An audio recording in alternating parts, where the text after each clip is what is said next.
తిరుమలనాథ స్వామి దేవస్థానం vice చైర్మన్గా నేను రేండ్ల సమ్మయ్య అనబడే నేను నూతనంగా కమిటీ వేసినటువంటి టీపీసీసీ ప్రధాన కార్యదర్శి సింగపురం ఇందిరా గారి ఆధ్వర్యంలో మమ్మల్ని ఎన్నుకోవడం జరిగింది. గుడిని ఈరోజు కళ్యాణం బ్రహ్మోత్సవంగా జరిగింది వేద మంత్రాలతోటి. ఇంకా ముందు కూడా చైర్మన్ ఇప్పుడు అందుబాటులో లేడు. నేను ముందు నిలబడి వైస్ చైర్మన్ అనగా నేను రేండ్ల సమ్మయ్యను అండ్ కమిటీ సభ్యులు ముందు నిలబడి ఈ కళ్యాణాన్ని వైభవంగా జరిపించడం జరిగింది. ఇక ముందు కూడా వేద పండితులతోటి వేద మంత్రాలతోటి అంగరంగ వైభవంగా జరిపించడం జరిగింది.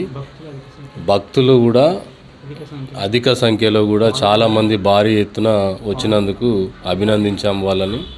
అందరికీ అన్నదానం కూడా ఈరోజు వాళ్ళకు సరిపడా అన్నదానం కూడా సహకరించాము.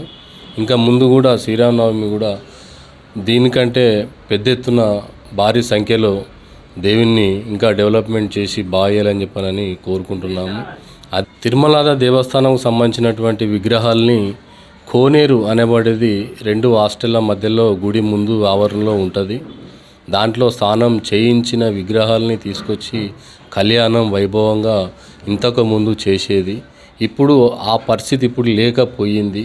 కొద్దిగా గవర్నమెంట్ దృష్టిని పట్టించుకొని ఎండోమెంట్ వాళ్ళు కూడా పట్టించుకొని దాని పక్కపొంటి ఉన్నటువంటి ఇండ్ల జాగాలు కబ్జాలు చేసి దాన్ని మురికి కాలువను చేయడం జరిగింది అనేది నేను మనస్ఫూర్తిగా వైస్ చైర్మన్ రేండ్ల సమ్మయ్య డైరెక్టర్లో మేము సహకరిస్తాము. గుడిని ఇంకా ముందుకు డెవలప్మెంట్ చేస్తామని మనస్ఫూర్తిగా కోరుకుంటున్నాను.